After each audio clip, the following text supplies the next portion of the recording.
You are listening to Insights with Kathleen. Please join me while I share my insights and experiences with the hope to inspire you to look inside of yourself for the answers that you already have. As with all information we receive, take what speaks to you and leave the rest.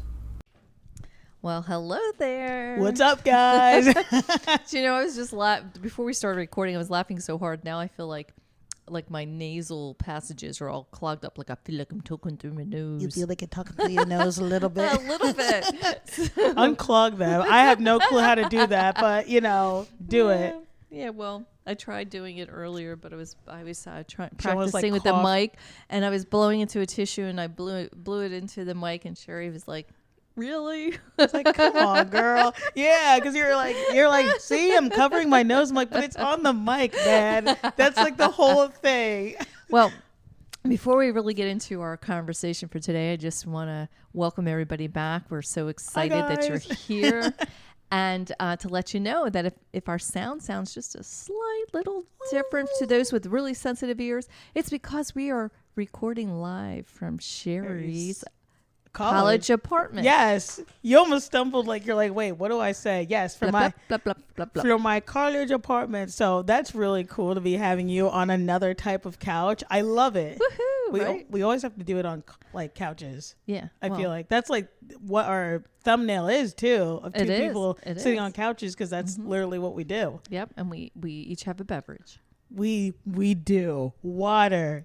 Hydrate. It's good for you. Yes. Nice clear water. We are being loving of our body. Yes, we are. Which, now, wait. Can I introduce it? Go ahead. All right. There was your segue. There it is. So, Kathleen.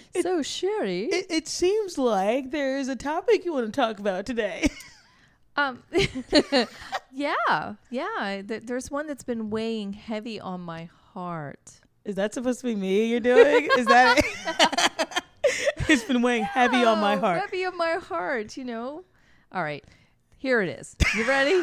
Wow. Because she's done playing. So, it's like, all right, whatever with the theatrics. I lost her. Is really what it comes down to. What is it? So we had we were just discussing before we came on, very briefly, that February is known as the month of love. Yes, it is. Heavy on my heart. Month of love. Whoa, she's a professional, guys. Oh my gosh. Professional cheese ball. Of my heart. But no, you were talking a bit about love in February, and yes, and I was, some of the revelations that even I was coming to, like, hey, wait a minute. The month of February is not there because of Valentine's Day. It's not? No. Somebody had once said, hey, during this month, we've noticed these vibrations, these things, and this just makes sense to put Valentine's Day in February, because February is known to be the month of angels sending lots of love to the planet. I love extra love to the planet. Oh. So I wanted to talk a little bit about that. I wanted to talk about, some expectations around it. Right. Because I don't know about you, but I know through the course of my life, I've had this love-hate relationship with feel that. With as a lot of people will say, the fake holiday of Valentine's. It's one of those, people will argue, you should love your significant other every day. Right. I mean, we should just love each other every day. That would be nice. Right? Yeah. And if the world was that way, just imagine the place it could be. Right? Yeah. No, I can imagine that for sure. Yeah. So in thinking about that, I was thinking, wow, so my love-hate relationship with Valentine's Day, and a lot of times too, if I were to be totally honest about it. Be honest. Candid. I want to hear it. Totally transparent. I think when I look at my youth, a lot of times it would be, I hated Valentine's Day when I didn't have a romantic partner or a romantic relationship happening, or even just a hint of maybe somebody might be interested. Right. Right. So that's fair, right? Because then you feel like you're missing out on something. Oh, for sure. So I just want to validate anybody who's going through that. Oh, we're validating that. Yes. And then it's quite different than when you're in a relationship and then Valentine's Day comes around, because then all of a sudden you love it, but then depending on where you are in life, there's a certain level of expectation. Yes, that's me for sure. That somebody may carry. Yes. Right? Then all of a sudden that makes it a ugly holiday. And you know, I could validate that because for me, you know, I wouldn't really have a lot of dates on Valentine's Day. So I'm like, you know what? I'm going to force my friends to be nice to me that day. But when I wasn't doing that, when I was actually, you know, when I had a relationship and it was Valentine's Day, there was, I mean, I'll see it on TV or I'll see it with other people, like this expectation I brought. And like this poor person, I was like, this is the expectation. And like, I was like, oh, it wasn't meant to like how I thought it was going to be. So then I just didn't really like the holidays much. Right. And we could see that like even in media or other places that they tried to relabel it. It didn't just have to be a lover's holiday. Like, was it Galentine's? Galentine's right? Day. You know, you said it right. I'm proud of you. Yeah, Galentine's Day, where it's basically you get a bunch of your girlfriends who are single or they don't bring their significant other, and they all have a day. And I think I first saw it when I saw the show Parks and Recs, if anyone knows that show. But that kind of popularized the word because the person didn't have a date. And she's like, I'm just going to bring all my girlfriends to the diner and we're going to give each other gifts and stuff. So then I saw that expectation for myself and I'm like, I don't have as many friends as this person has to be doing that. Yeah. So when we're looking to others to bring this sensation of love to ourselves, right? We do a couple of things. It's a big disservice to ourselves because we're giving our power away to somebody else to make us feel loved. Oh, for sure. Right? So when in truth, the love needs to start from us. Ooh, and then go out. Right? And what do I mean by that? Yeah, what do you mean? What does that mean? Because I know you would say, or I'd hear from people, and I'm like, I practice self-love. I'm, I eat well. Yeah, it is a very complex thing. It sounds so simple, and it's easy to say in just a few words. Yeah. But it really is complex. It is. When you break it all down to, like, what does that really mean? Right. Right? So, yes, the eating well, the exercising part, getting enough sleep. Yes. Making sure that you're nourishing you, not just physically, but emotionally and spiritually in so many ways to make sure that you're getting what you need. So really loving oneself is to make sure that you take that time to check in with yourself. How am I feeling? Oh, wow. Right? Like, that's a big one. Wait a minute. What do you mean, how am I feeling? I feel fine. Well, but do you? Are you even feeling? Right? I love the crabby I feel fine because I've definitely been there where I'm like, I'm fine. What are you talking about? I'm fine. But I haven't really, this is something that I was recently doing of like, let me stop. Let me pause. How does this activity make me feel? And that's kind of what I've been doing now. And I've kind of told Kathleen about it. But, just for you guys, I'm trying to be aware of what media I consume. And I realize, consuming types of media for how long, I start to feel sad or bad. But I never used to check in with myself. I used to just always consume it. Yeah, because that's what we know to do, right? It's in our face all the time. And if we don't slow down enough just to say, wait a minute, you know what? I'm watching this movie, but my heart's racing. And then to put it together that it's the emotions that are being portrayed in the movie that I'm taking into myself. Right. And now my body is physically reacting to it. Right. And it's the same with music, and not to say that these are like things we need to ban altogether because they have their purpose. Yes. And their purpose will continue to be served in the way that it needs to be served. But it's about being mindful, being loving of yourself, to check in with you to see, okay, is this really something that I want to expose myself to? Right? Because then this becomes a part of me. And does. Like Olaf says. What Olaf says. Water has memory. Well, I would. And our bodies, before you get. No, go ahead. Our bodies are made up of mostly water. Right. All right, go ahead. No, I was going to say, I would love for you to touch on the point of like, you consume this media and it stays with you. What does that mean? What does that mean? I got to know. Well, so this becomes part of that woo-woo stuff, right? And there is actually scientific, studies out there that backs this up, but I can't quote you those studies at this point in time. But our cells will take in that information. It's kind of like leaving an imprint, right? So as we were talking about, let's just say you're watching a show or a movie and it's getting intense and you're feeling it in your body. Well, now it's being imprinted on your body. Right. And then like when certain situations happen, whether it's you live it in a dream or you're living sort of like in real life, it comes back to you. Oh, for sure. And then also, you know, if we're talking about like watching stuff, right? Then there's an expectation that comes, well, because this was in this particular show, movie, or whatever, that, oh, the whole world must be this way. Yes. Wrong. Yeah, no. Totally wrong. No, and I could back you up 100% on this because I go to college now and I'm in a media and culture major. So I study media exclusively. And for the one class I have, media audiences, you know, people even coined these terms like professors and all these different things. So one of them is cultivation.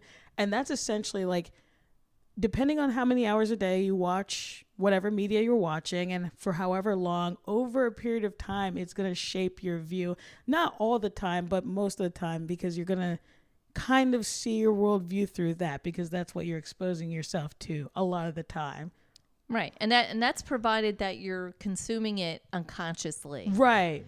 But if that information comes across your path and you're consciously awake and consciously aware that, hey, you know, this is the agenda behind it. Right. So then you're able to better discern what information do you really want to take in and hold on to, and what do you want to let go and let it keep moving. Kind of like our podcast. That's kind of like our line, right? Our little tagline, like, hey, take what speaks to you, leave the rest. Oh, for sure. And that makes a lot of sense because, you know, I grew up with a lot of television. I would watch a lot of like romantic shows or comedies or stuff. And I just was like, oh, you know, this is what happens on Valentine's Day. You get a bunch of balloons or a bunch of this, or this is what happens on Valentine's Day. You go to a bar and you just so happen to meet someone on like these tropes would just be there. So I had the expectation of like, man, I must be doing something wrong because that's not really happening to me, like ever. Right. And, you know, when we lead with that kind of a lens, we set ourselves up for a level of suffering. Yes. Right. And then to put that expectation on somebody outside of us, to live up to those expectations, that's unfair to them. Right. It's not very loving of them. So now not only are you causing yourself to suffer, so equals not self-love. Yes, not self-love at all. You're now also, you know, kind of forcing it upon someone else. Right. You know, so now you're enhancing your self-suffering as well as now torturing somebody else. Right. Right. Because I'm sure that whoever that person is, let's say you are coupled and whoever that person is, they care about you enough that they think about you and they're, you know, being attentive to you in their way. Right. But to put that level of pressure on them regarding some little romantic holiday, hopefully this person is showering you with all kinds of love and attention. Right. Without the day. Yes. I know. I would hate to just like whittle it down to that one day, but my favorite, and I think I saw this with my parents before, you know, my dad just surprised my mom with flowers and she told me, Sherry, I hate flowers. However, however, because the gesture was nice and I wasn't expecting it, it just made it very special for me. So I was very happy about it. So I love stuff like that. Yeah. And you know what, to me, I found that being surprised is way more joyful than being disappointed. Right? I mean, that's kind of common sense. I mean, yeah, because, you know, one day like this happens as opposed to like, all right, it's Valentine's Day. Like I have to go out with some girlfriends or whoever, or I have to go with my significant other. And I do that to myself too, where even, you know, now I was like, hey, you know what? I got to have a Galentine's because I can't just be by myself on Valentine's Day. That just makes me sad. But, you know, just practicing that self-love of like, you know what? This is a day for me and I can do whatever the heck I want. Well, you know, it's funny. A friend would share with me her frustration over the lack of initiative that her husband would have in regarding to whether it be Valentine's Day or a weekend away or something romantic, right? And this person would just be really lamenting over the whole thing. And I looked at them and said, hey, why don't you initiate it? But no, what? And I said, well, then why don't you leave clues? No, what? So you'd rather be in this level of resistance or in this piece of suffering. Right. Because you feel that he should read your mind. Yeah. You know? Which is unrealistic. It's not. Because we're not there yet where we can read each other's minds. I mean, I don't know about you. Though my kids think I can read their minds, but that's not totally true. No, of course. But taking the initiative, like taking that expectation away that somebody else should just initiate when they're not really fully focused or thinking on it. Right. All you're doing is giving your power away there too. Yes, you are. And that's not very loving of self. Right. However, like I understand, don't get me wrong. I understand that it just would be nice if this person would just show you, like surprise you in some way, like get out of their regular routine of just, all right, I'm treading home, I'm dumping my stuff. Right. What's for dinner? Yeah. Put the TV on. Yes. You know, and you're invisible. Like, I get it. Right. I get it. But the thing is that person doesn't want to participate. Mm-hmm. Then that's on them. Yeah. But why not step in and participate in your own life? Why not go ahead and do for you and say, hey, I'm planning this trip. If you'd like to come along, this is what you need to do. Like, do you know? Like, I know it sounds so like, what? But no, I love that though. I love that because I guess for me, like I would, you know, my family, you know, for one, like a lot of that would happen, right? Where my mom's like, he should just know that I want to go here today with him to do this. And I would see that for many years. And it did cause a lot of suffering because it's kind of like, you know, she's there and she's just kind of giving her power away. The other person has no clue that you even feel this way. So I guess for me, I kind of like, you know, try to take it upon myself to be like, okay, I'm going to try not to do that. I'm going to try to be as clear as possible as to like either what I'm thinking or the expectations. And you've actually been helping me a lot with that. Oh, thank you. Because you'll be like, Sherry, I don't know what you're saying. Spell it out for me because I don't know. And I was like, oh, wow. Yeah, that's helping me practice that so I can initiate to others. Like, this is what I would like of you, as opposed to like, maybe if they ask me or maybe if it comes up type of deal. Right. And I know that this isn't easy for a lot of people, No. especially if you're a very sensitive individual, you know, and you don't like to have conflict. Right. But here's the thing. You're creating conflict with inside yourself. And you can't really run away from self. I'm sorry. People try. They try, yes, but it doesn't really get you anywhere. 'Cause Right. you, at the end of the day, you end up back with you. Yes. Right? Yeah. So part of that self-love, and we had said it in the beginning, it's about checking in with you and what your needs are. Right. You know, what are your needs? And be brave enough to kind of request. And then you'll know whether or not that person and you are still meant to be together by how that person responds. But they can't give you what you want or what you need unless you share it with them first. Share it with them. I love that a lot. That makes a lot of sense. And I guess even for myself, I've expected a lot for myself in February. Like I gotta do a thing. I have balloons. I have these things. I should be having plans on Valentine's Day, but just letting it flow and just be like, you know, what does Sherry want to do? Not like what should she be doing with everyone else, but what does she want to do? Yeah, you know, Which I never thought of that as an option because I'm like, know. wait, what? But yeah, well, last season, you know, we had a little chat about Valentine's Day and, you know, and how to, you know, be a creative She's got her notes. Valentine's Day. Yeah, I'm looking at my notes here. That was, just so you know, in case you want to listen to it, that was season 1, episode 9. Right. And we talked about how to get creative with your Valentine's Day, whether you're single Right. or coupled, right? Yeah. And, you know, for me, it really sometimes is just sitting by myself doing what makes me happy. Oh, that's so nice. You know, having the no expectation piece is so It's so light. important. It is. And I think that's like my biggest takeaway from this too, because even if it is Valentine's Day, I'm like, okay, I got to do something super nice for I got to buy this, I got to buy that. But like just letting go of the expectation, be like, you know what? I feel like doing this. Right. And then for parents who are listening, Yes, parents. you know, we get to help model for our young ones those expectations around Valentine's Day. Right. So I know some fabulous parents out there who will get uber creative, and they feel the need to have like these special little Valentines for each of their children, Right. and putting those out there, and you know, and that's lovely. But let's just say that this year you're just overwhelmed Right. with other stuff.